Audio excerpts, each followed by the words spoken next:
name is Ila Meena Suresh Shinde. And my school name. my school name Anlenworth School. And my class is Pineapple Junior KG class. Start. आज मी तुम्हाला चिंकणीची गोष्ट सांगणार आहे. हां.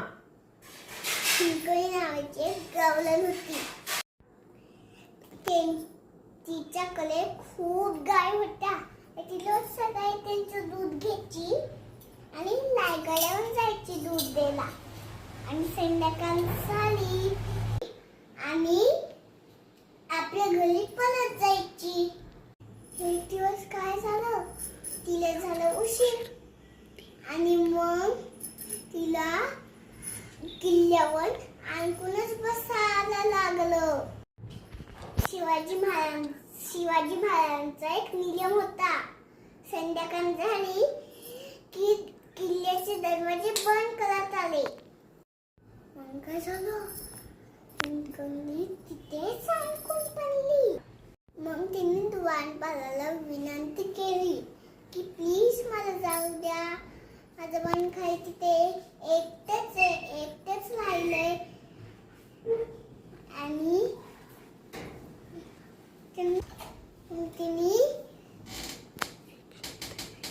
मग तिला तिथे सांगून राहिलं आणि मग तिला ते सांगून पण तिथे तिचा एक शब्द पण ऐकला नाही.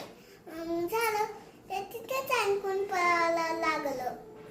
मग तिला तिच्या वाड्याची खूप आठवण यायला लागली आणि मग तिने एक युक्ती केली की काही झालं तरी मी माझ्या बाळाकडे जाणारच. आणि मग काय झालं, तिला एक रस्ता आठवला. तो डोंगरातून जात होता.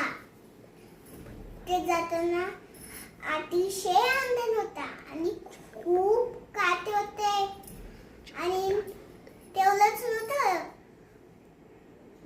जंगलातले प्राणी पण होते.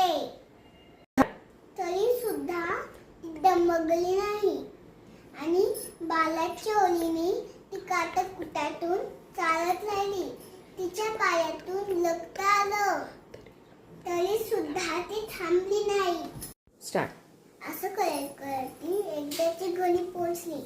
सगळे काय तिने बाळाला खुशीत घेतलं, दूध पाणी घातलं, खाऊ घातलं आणि मग दोघी झोपून गेले. जेव्हा शिवाजी महाराजांना गोष्ट कळली तेव्हा ते तातडीने तिला आपल्या दरबारी बोलवतात आणि साडी सोडून तिचे सन्मान करतात. डोंगर वाटेवरून ती आपल्या तानाबांकडे गेली होती. त्या डोंगराचं नाव ठेवतात हिंकणी बुरुज. अशी होती आपली धानशी हिंकणीची गोष्ट. धन्यवाद.